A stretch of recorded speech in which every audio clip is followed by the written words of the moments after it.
Hello, welcome to the final stage on the journey.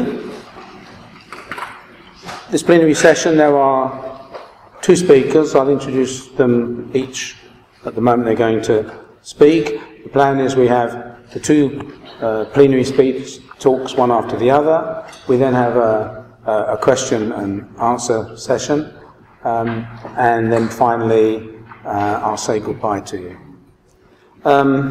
So first, without further ado, let me introduce Bill Callahan. Bill is Professor of International Relations here at LSE. His most recent book is China Dreams, published in 2013, and he's working on now China and India views of the future. So without further ado, Bill Callahan.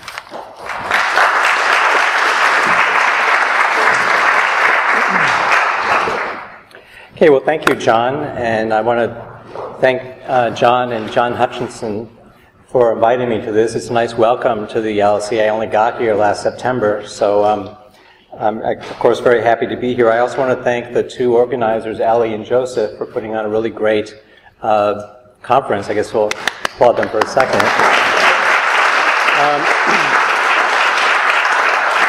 I guess I find this very interesting because it's not my usual topic. I usually don't talk about nationalism anymore. So this invitation gave me an opportunity to rethink some of the things I've been working on. As John mentioned, I just published a book last year, China Dreams. It's on sale at the bookstore if you want to get a copy. And what happened is that actually, either through luck or knowledge, I chose the right slogan to use because President Xi Jinping used this slogan in November 2012, just as I was finishing up the book. And it was very interesting because the China Dream took off in China as a discourse. Xi Jinping, the new president of China, mentioned it, as I said, November 29, 2012. He invoked it as his new slogan. The China Dream is for the great rejuvenation of the Chinese nation. And right away, it drew comparisons with the American Dream, which shouldn't be surprising, because the American Dream is a very popular discourse around the world. But also, the American Dream has its own presidential pedigree. So Barack Obama is well known for talking about the American Dream. Dream is in the title of both of his books, Dreams from My Father, and then his campaign book, Audacity of Hope, Thoughts on Reclaiming the American Dream. And most people, when they look at these things, these national dreams, they don't take them seriously. They see that they're characteristically essential, kind of positing essential national identities. They're usually dismissed as propaganda, the so-called myth of the American Dream.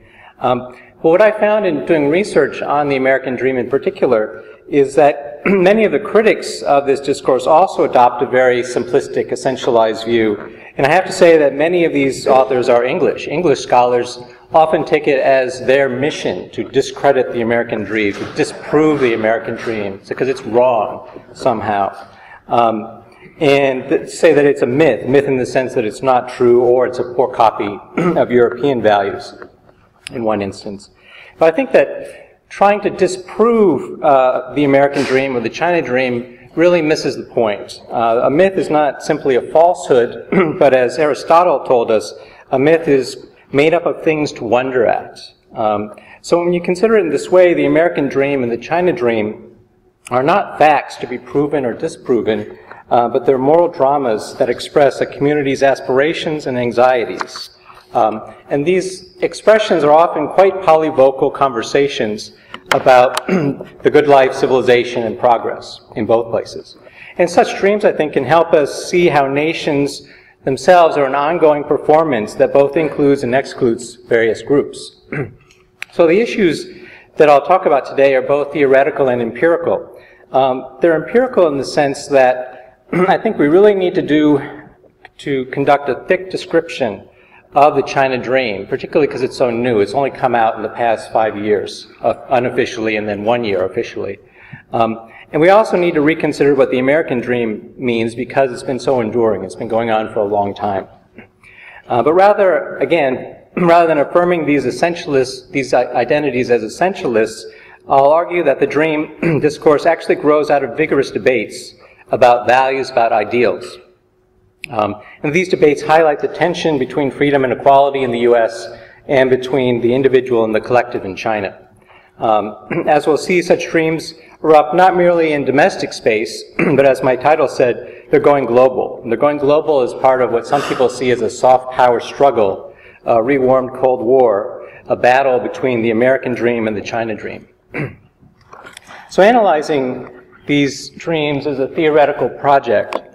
And by theory here, I'm not talking about grand theory. I'm not going to mention the kind of normal nationalist theorists. I apologize for that. I'm going to talk about just how concepts work.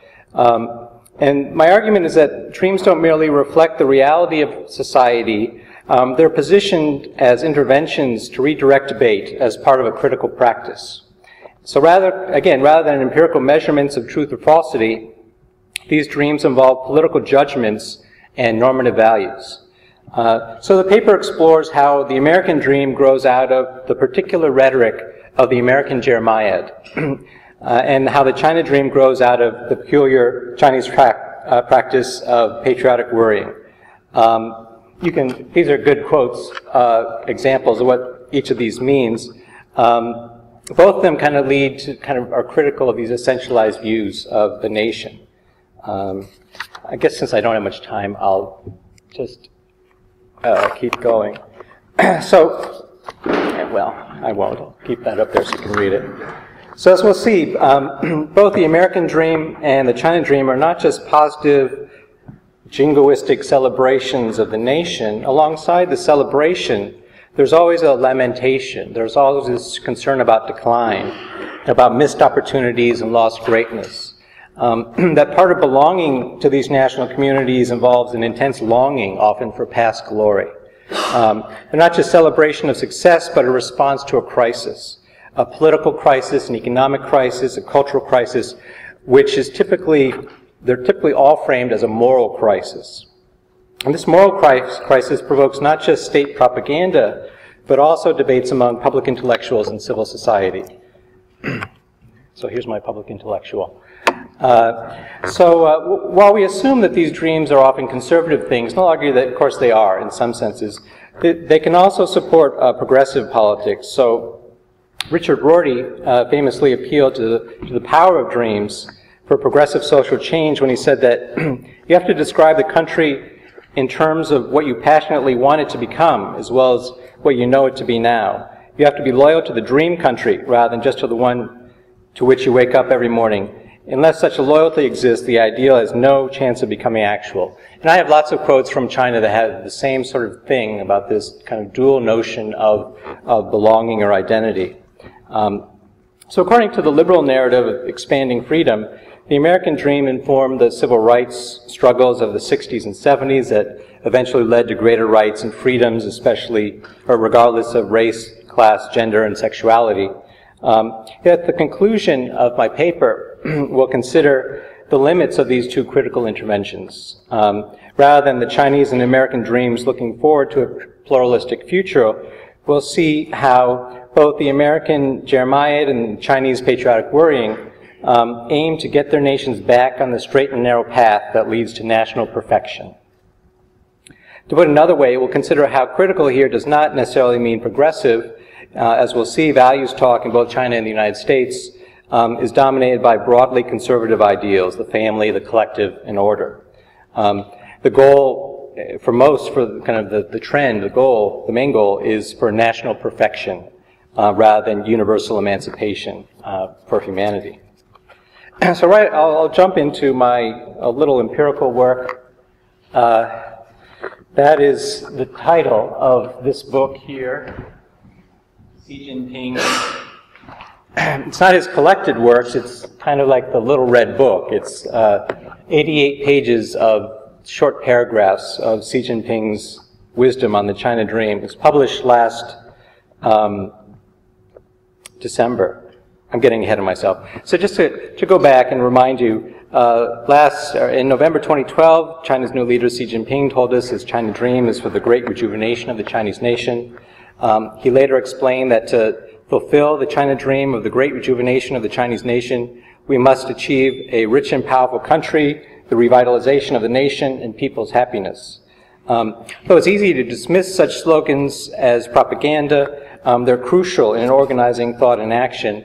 And people have thought about slogans very seriously in China for a while. There's a famous communist poet named Ai Qing. He's probably more famous now for his son Ai Weiwei, the kind of artist activist that always gets in trouble in China. So Ai Qing wrote a poem to Chairman Mao in 1941, and he ended the poem by saying, quote, "The new slogan determines the new political direction." So that's what this section of the paper does. It looks how this new slogan is determining a new political direction in China. And it looks at Xi's official book, that long title up there, as well as how other policymakers and opinion makers are invoking this phrase. So, I mean, on the right, this is a kind of a book display case at China's top bookstore in Beijing, and it says, these are books that every young cadre has to have. So it's, you know, if you're an up-and-coming Communist Party member, get those books. And they're all about the China dream, mostly from the Central Propaganda Department of the Communist Party. So the China dream is mostly about domestic politics. It's about Chinese national identity, but I think it's more complex than that. So this is my favorite slide. It promotes an unwieldy combination of individual dreams for the good life and collective dreams for a wealthy, powerful nation, including the military dream of China overtaking the U.S. to be the next superpower. So if you look up here, so Chinese Idol, this is a singing contest, it's on Shanghai TV. The Chinese name means the voice of the China dream. Came out last summer. And I think if you looked at this, you'll see that each of these people is kind of posing in a different way. They're individuals, they are pursuing fame and fortune in a very kind of familiar way. But and I think it makes a good, let's see what to say. They're hamming it up to the camera very much as individuals, not even as a group of young men. This down here is a aerial view of China's first and only aircraft carrier, and on the deck there's a bunch of kind of butch guys lined up to spell out the phrase, the China dream is a strong military dream. And again, whereas the metrosexual guys are all individuals, here they're not individuals. You can't see their faces. You have to actually be told that they're people. I think it's a good example of the collective dream of national strength, which is a very powerful invocation of the China dream. These two pictures were taken the same time last summer, and you could say that this is an example of kind of power down here, the military and resistance up here, popular culture. That's not the case. Both of them are part of a very multifaceted propaganda campaign put out by the Central Propaganda Department in China. So rather than, I think what these two examples show is how the China dream has been recruited into an ongoing conversation about Chinese values, about who belongs in the PRC. When Xi Jinping introduced the China dream concept in November 2012, before he gave us his version of the China dream, he actually said, you know, everyone has their own ideals and aspirations, and all have their own dream. Now everyone's talking about the China dream. So he didn't kind of start the conversation, he joined the conversation about what the China dream meant. And he joined, so the China dream, I think, is part of this broad and ongoing debate about the moral crisis that China faces. From outside, China seems very big and strong, but within China, people are very worried, they're very anxious. They see there's this crisis, a moral crisis, an economic crisis, a political crisis, that is a result of 30 years of rapid social change and rapid economic development.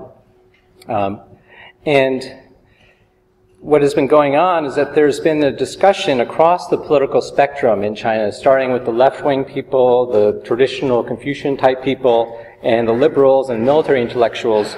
They're all worried about China's values, and they're worried about what they see as this sort of values desert and what they call a money worship society.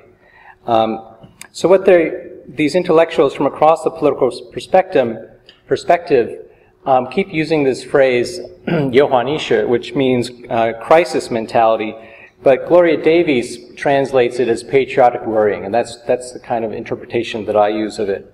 And patriotic worrying is a very interesting way of thinking in China. It gives intellectuals the moral obligation to frame problems and solutions in terms of China's national and civilizational perfection. These intellectuals feel that it's their job to ponder the fate of the nation and to find the correct formula to solve China's problems. Once the correct formula is discovered, then China, so the story goes, will be rejuvenated and will take its rightful place at the center of the world again. But this sounds very monovocal, but it's actually quite polyvocal, because there are competing voices within China's civil society that are invoking different notions of the China dream as a response to this values crisis. And this is the sort of thing I was discussing in my book that came out last year, China Dreams. What I'm discussing today is kind of Xi Jinping and the propaganda system's response to this very polyvocal discussion. So Xi's invocation of the China Dream in 2012 was an intervention. It was his intervention into this already existing debate in civil society. The new slogan was meant to determine China's new political direction, the way that I Ching, the poet, said. It also was to provide the correct formula, as the patriotic warriors would say.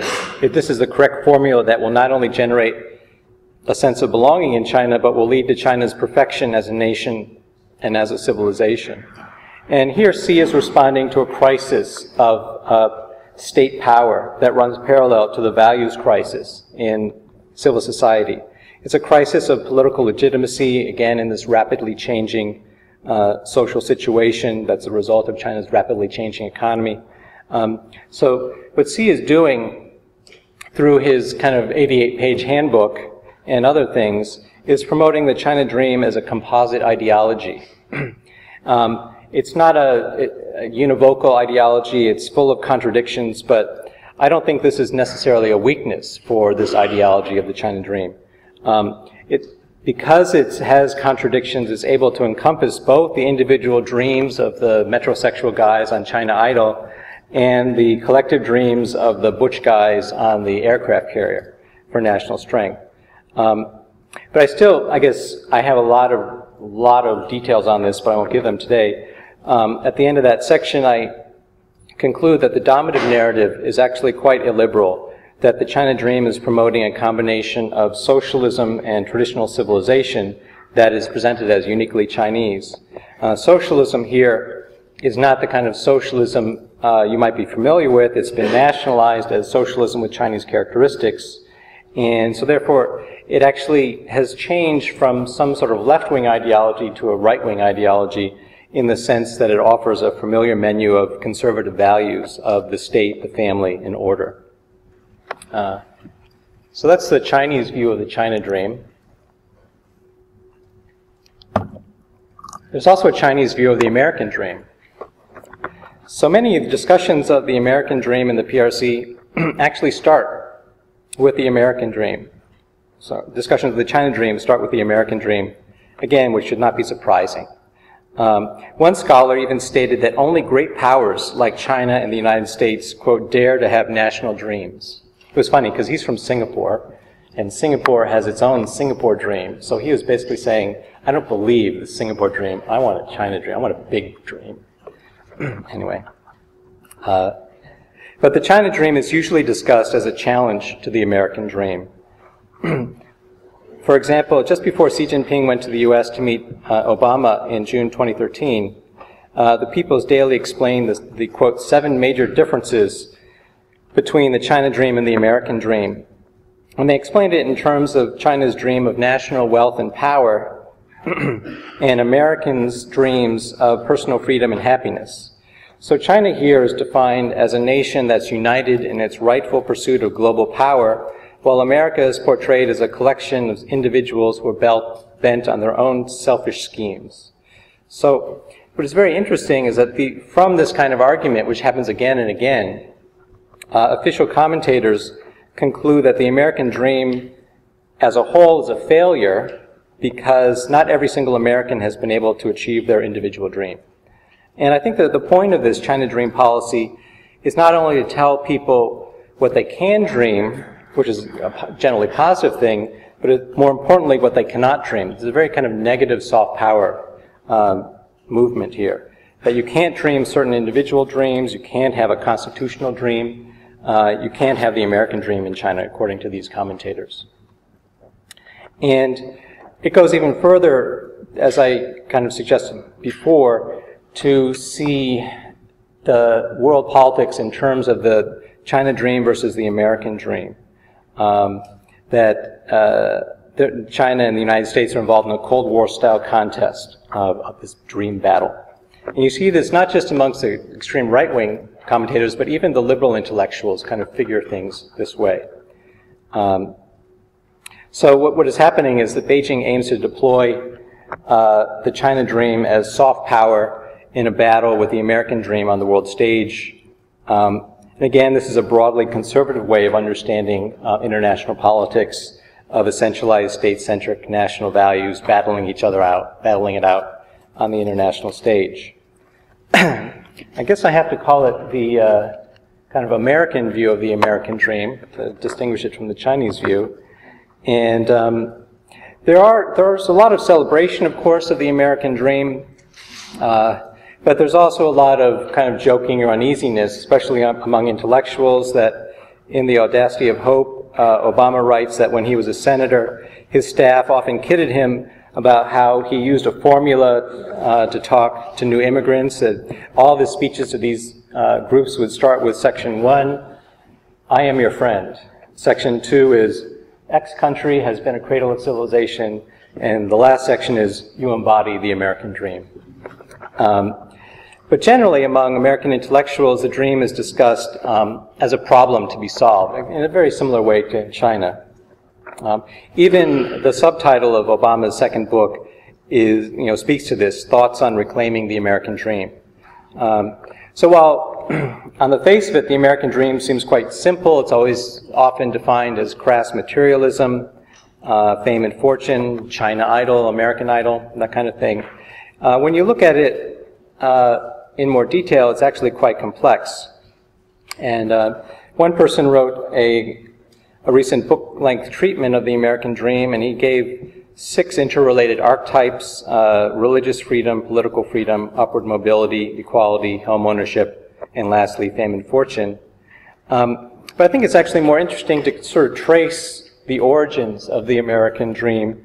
And though most people trace its origins back to the Pilgrims and kind of religious freedom, the first citation for it as a guiding theme is quite recent.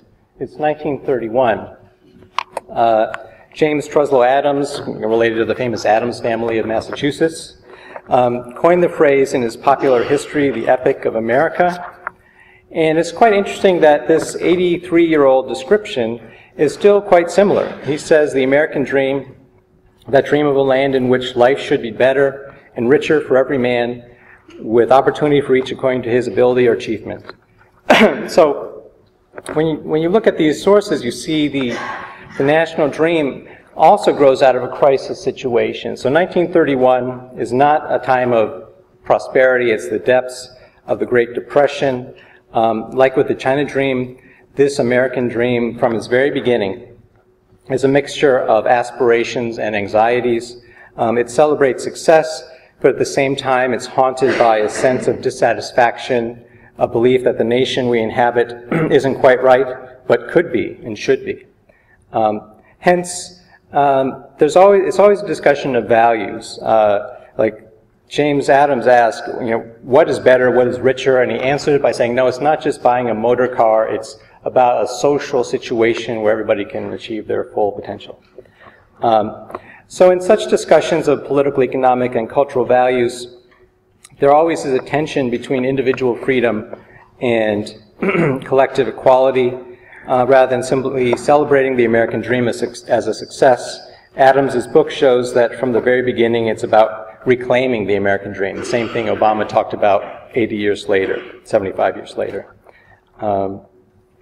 So while it's also interesting when you line up the American dream alongside the China dream, you can see that while the China dream is to achieve the great rejuvenation of the Chinese nation, the American dream is closely tied to achieving a great democracy. And you see that in quotes from Lincoln in particular. So while Chinese intellectuals deal with there's kind of this anxiety through patriotic worrying, I'm arguing that Americans do it through Jeremiads. The Jeremiads are these bitter political sermons from people such as John Winthrop in the 17th century and then Newt Gingrich in the 21st century. And these Jeremiads criticize the moral corruption of society and lament the nation's imminent decline. The American Jeremiad was recently described, even in the New York Times, an op-ed a couple of years ago, said, "We Americans," the Jeremiad proclaims, "have failed to live up to our founding principles, betrayed our sacred covenant as history's chosen nation, and must rededicate ourselves to our ideals, reclaim our founding principle." So this, again, like in China, it's a heavily moral tale. A heavily moral tale that looks to the past for solutions to problems in the present and in the future. The Jeremiad fuses the sacred and the secular, and this is actually a favorite vehicle or technique of the Christian right in the U.S., as I guess most of us know. They like to trace the decline of America to the crisis of family values in the 1960s, and they argue that to reclaim the American dream, the country needs to return to these sort of Protestant values, evangelical values, and this idealized version of social and family life from the 1950s. Now, although Obama aimed to be post-partisan and tried to rise above this cultural wars way of seeing things, he's also well known for his inspiring rhetoric that lays out America's problems and provides a pathway to reclaim the American dream. And this is an example of what one scholar, Andrew Murphy, calls a progressive Jeremiad rather than a traditional right-wing Jeremiad. He says there's also this kind of progressive Jeremiad that looks to a more open and diverse society. Much like Rorty in his Dream Country, Obama argues that to understand the future, we have to view America as it is and as well as how we want it to be. We have to have this split-screen view. And I think that's quite interesting. Okay, so American Dream as a global experience.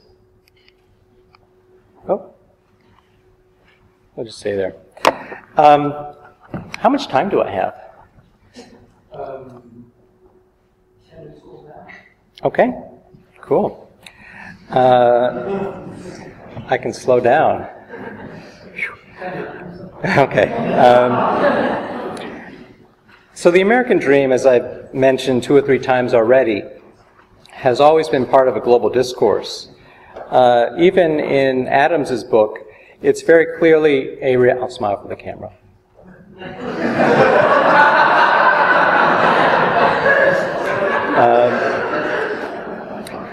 Otherwise, you just get my forehead.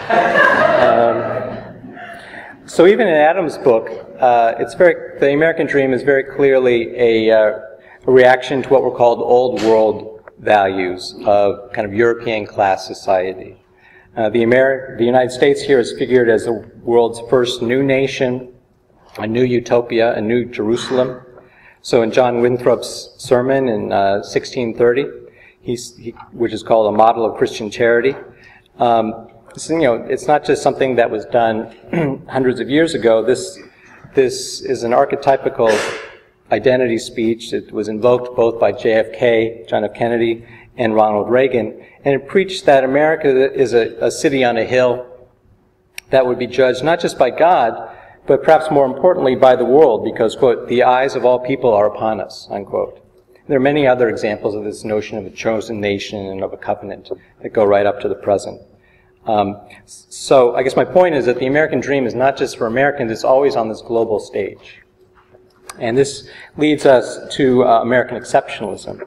And I found it very interesting that American dream and American exceptionalism are usually treated as two quite different things, but they often, if you read the text side by side, they reference often the same people, the same text, the same events. So I think that they really are kind of interrelated in a very interesting way. So exceptionalism says that the nation is not just unique and it's not just superior, but it's uniquely superior. And that it's the best nation in the world and the chosen nation. So the U.S. here is presented as a uniquely moral nation with a mission to fight for freedom around the world. And whether these people want this or not is really kind of secondary sometimes. And this, of course, flowered during the Cold War, but it actually preceded the Cold War and has continued after the Cold War, this notion of this righteous nation I think most of us are familiar with. Last June, when Xi Jinping was meeting with Obama in California, U.S. Senator Marco Rubio actually used this Cold War-style figuration to talk about U.S.-China relations, and he talked about them in terms of the American dream versus the China dream. And he did it in a typical Jeremiad style. He said, Rubio tells America that it's lost its way under Obama and needs to, quote, return to the right course, get our economy in order, and resume the global leadership required to ensure that the rise of China occurs peacefully, unquote. Then he goes on to say, if America does these things, he assures us, it will ensure that, quote, the American dream continues to be what people everywhere aspire to for decades to come, unquote. So that's, again, a traditional Jeremiad that kind of weaves in American dream and China dream. Obama actually tried to talk about American exceptionalism in a new way, and this was in response, actually, to a question by an English reporter from the FT in, I think, 2010. Yeah, so the reporter asked, what do you think of American exceptionalism? And Obama answered, quote, I believe in American exceptionalism, just as I suspect that Brits believe in British exceptionalism and Greeks believe in Greek exceptionalism, unquote. So he thought he was kind of dealing with this and didn't think it was that serious. But it actually really pissed off the Republicans even more and kind of geared the campaign as far as I can see for a certain thing, and even made Newt Gingrich write a whole book celebrating American exceptionalism. So it's quite funny that you try to intervene and sometimes it goes in different directions. Okay, so we talked about the American dream as a world dream. Let's talk about the China dream as a world dream. So many Chinese commentators take aim at the American dream to argue not just that it's different from the American dream, but it's the opposite.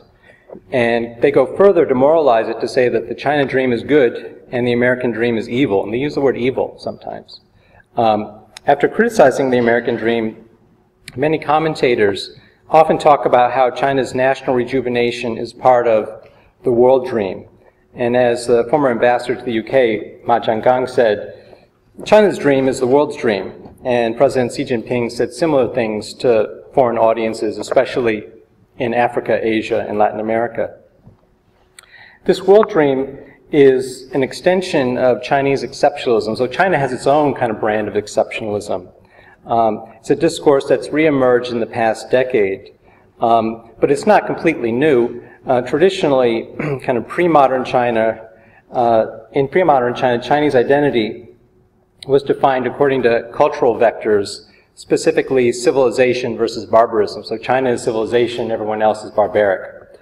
And Chinese civilization here is seen in the past and then now again for the past 10 years is seen as uniquely superior to everything else.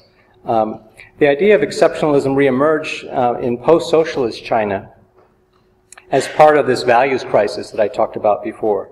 So while American exceptionalism grows out of the idea that the U.S. is the first new nation, Chinese exceptionalism looks to what they see as 5,000 years of uniquely continuous civilization. And they see China as the world's first ancient civilization. So America is the first new nation, China is the first ancient civilization.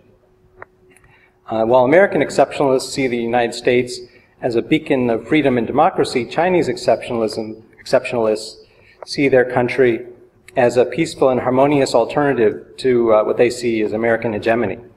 Now, although lots of historians have provided a nuanced analysis of China's imperial history and shown that it's quite turbulent and violent, many Chinese intellectuals still take for granted the argument, the exceptionalist argument that Chinese civilization is inherently peaceful. And you see this all over the place in official statements as well as scholarly statements.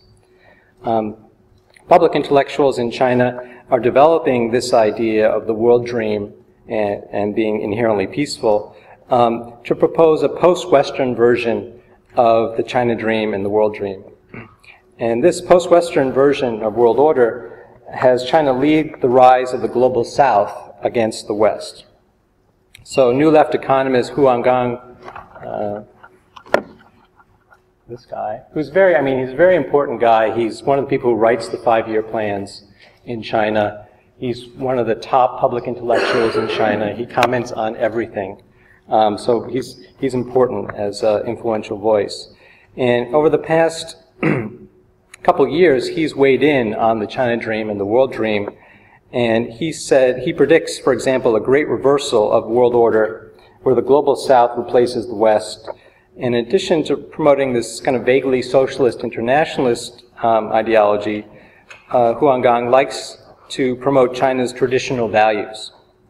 For him, the world dream of the 21st century is for great peace, is of great peace for all under heaven, Taiping Tianxia, and the world of great harmony. Now, these are very common utopian slogans in China that are thousands of years old and have lots of different meanings.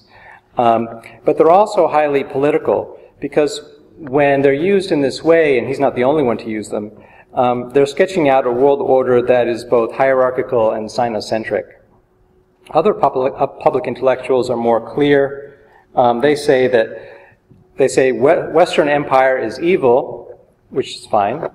But then they don't say that empire is evil, they just say Western empire is evil, and they go on to say that Chinese empire is benevolent, and that the Chinese empire, the tributary state system, for example, should serve as a model for global governance in the 21st century. This combination of socialist internationalism and Confucian ideals may sound far-fetched, but it actually fits in with how Xi Jinping recently described China's new peripheral diplomacy policies, peripheral diplomacies for Asia, especially Southeast Asia. His new policy that he announced a few months ago is interesting because it mixes economic cooperation with joint military exercise, so it's hard power and soft power. It also stresses that Beijing seeks to socialize regional countries by developing shared beliefs and shared norms. And these shared beliefs and shared norms are kind of a one-way sharing because the shared norms are meant to support China's dream, the China dream, the common destiny of this Sinocentric regional order. Here China sees its rejuvenation as a moral mission to improve the world by spreading its ideas, aspirations, and norms starting in Southeast Asia. Simply put, for China to achieve its world dream, it has to go through its Asian dream. I guess I'll conclude this section by saying that the battle over values in the PRC, there's a lot of voices, but the battle, the trend is being won by those who are promoting an exceptionalist view of China, of a China that deserves to lead Asia, the global South, and then the world.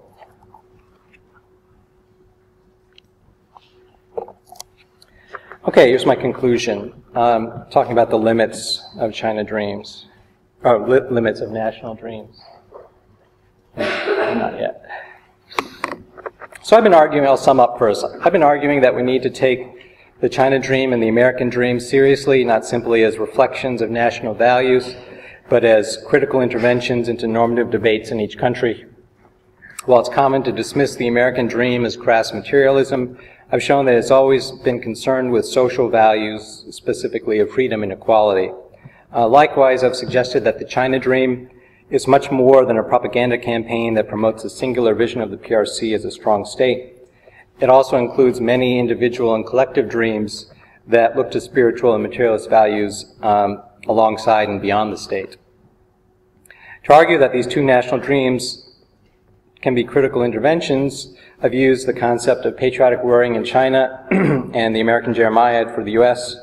These concepts highlight how national dreams emerge in times of crisis and involve a combination of celebration and lamentation and of aspirations and anxieties.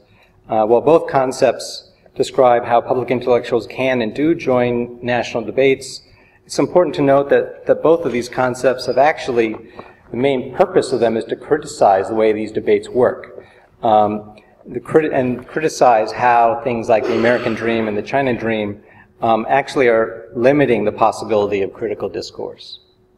So Sackvin Berkovich is famous for describing the American Jeremiad as a curious process of dissent that actually produces assent, produces coherence and cohesion. He criticizes this for limiting American public discourse to issues of reclaiming past national values rather than generating new universal utopia. The end result for him of this kind of harsh critique of American Jeremiads is not some brand new society, but for him it's the growth and spread of capitalism, which he calls American capitalism. So even progressive appeals for greater freedom and equality, like King's I Have a Dream speech, have been criticized because they still are within this system, the circular system that Martin Luther King seemed to have to reference the Declaration of Independence in order to gain political legitimacy for his cause. So the American dream for Berkovich has domesticated dissent and produced an intellectual terrain that lacks diversity. At times, actually, Berkovich gets into the Jeremiah style. One of his sentences says, this is from 2012, "The United States has developed into a country with less diversity than any other nation in the West, and perhaps the world." I mean, he really has no evidence for this, but he gets sucked into it himself, even as he's criticizing it. So here, the liberal logic of inclusiveness forecloses radical possibilities. The American Jeremiad, thus, is a process of containment, where the future is limited by the past in the quest for perfection. Gloria Davies is even more critical of contemporary critical discourse in China. In her book on patriotic worrying here gives intellectuals the moral obligation to frame problems and solutions in terms of China's national and civilizational perfection. Although different thinkers take different approaches, they all are united in the deeply normative project of perfecting China. And if worrying intellectuals can find the correct theory and method for understanding the world's logic of development, then all of China's will be solved once and for all. Thus, this critical inquiry in China is both normative and positivistic at the same time. It has what she calls a linguistic certitude, unquote, that the truth is out there. It's the moral obligation of intellectuals to discover this truth with a capital T, save China from its imperfections, and thus reestablish China as the moral center of the world. Theoretically, this is interesting and problematic because a lot of these Chinese intellectuals who are doing patriotic worrying are called postists, post-colonial, postmodern, post-structural, but they're actually not using this posty way of thinking of things at all. They're actually very positivistic, looking at one singular truth, one method. It's incredibly positivistic. So that's what's, I guess, her main contribution is to kind of point that out and show how they're really promoting meta-narratives rather than being suspicious of them. Davies also points out that patriotic worrying's sharp focus on China as the problem means that intellectuals rarely frame their consideration in terms of wider issues of humanity, that even the world dream, as I've described it, is just the China dream writ large. So like the American Jeremiad, patriotic worrying serves to reaffirm national ideals rather than offer transnational critique. I'm almost done. Do I have another minute? Okay.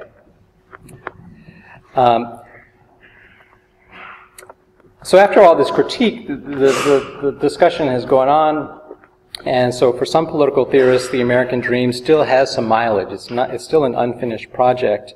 And Andrew Murphy does this, and as I mentioned before, he talks about this notion of progressive Jeremiad as opposed to a traditional Jeremiad. The traditional Jeremiad he describes as this model. It's a checklist of things that you have to do that's all based on old values. And he says that, sure, that describes what the Tea Party is doing, for example, right now. But he also says there's another strand of the American Jeremiad that employs a more capacious use of the past to offer a more open and pluralistic understanding of America and its future. And he suggests that we shift from seeing the American Jeremiad as a model into seeing it as a source of promise of ideas that are more open-ended. So he has confidence, he still has confidence in the emancipatory potential of American ideals. I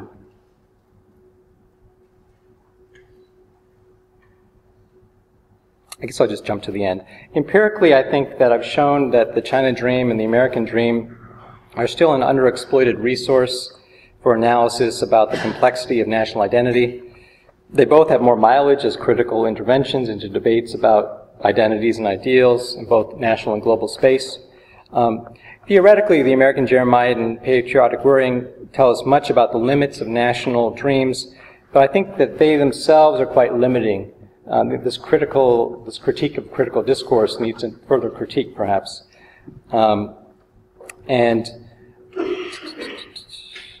Because they often reproduce the same nativist discourse that they seek to critique.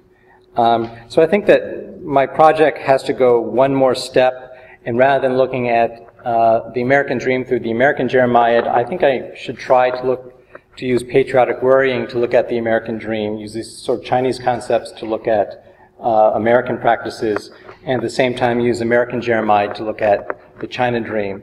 In this way is kind of part of this, in a way, a post-colonial, anti-Eurocentric way of thinking of things that is becoming more popular as kind of a more truly comparative political theory. I'll stop there. The Association for the Study of Ethnicity and Nationalism is an interdisciplinary student-led research association founded by research students and academics in 1990 at the London School of Economics and Political Science. We seek to fulfill two broad objectives: to facilitate and maintain an interdisciplinary global network of researchers, academics, and other scholars interested in ethnicity and nationalism, and to stimulate, produce, and diffuse world-class research on ethnicity and nationalism. We do this through our global membership, our two leading journals, Nations and Nationalism and Studies in Ethnicity and Nationalism, our newsletter, The Ruritanian, which provides key updates on information in the field, and through our programme of events. Our YouTube channel features videos from our annual conferences, seminar series, lectures and debates. You can find us online at lse.ac.uk/ASEN, on Twitter at ASEN Events, or on Facebook at facebook.com/ASEN Events.